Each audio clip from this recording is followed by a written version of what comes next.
A subvención de 1,2 millóns de euros procedente do Fondo Social Europeo permitirá á Deputación da Coruña poñer en marcha un ambicioso programa formativo destinado a mellorar a empregabilidade na provincia. Así, reforzase o PEL cun programa de acompañamento destinado a 18 municipios, no que o 75% dos 228 beneficiarios serán mulleres. Poderán formarse a través de 7 itinerarios: a atención sociosanitaria a domicilio, a atención á dependencia en institucións sociais, montaxe e mantemento de instalacións solares fotovoltaica, xestión administrativa, guía de montaña, agricultura de precisión e montaxe e postproducción audiovisual. Trátase de áreas, todas elas, con alta demanda de emprego, especialmente no medio rural.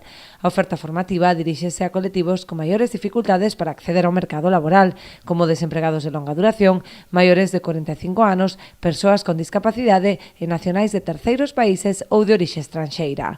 Os cursos impartiránse en diferentes localidades da provincia, principalmente en municipios do ámbito rural e do reto demográfico, co fin de facilitar o acceso a esta formación especializada.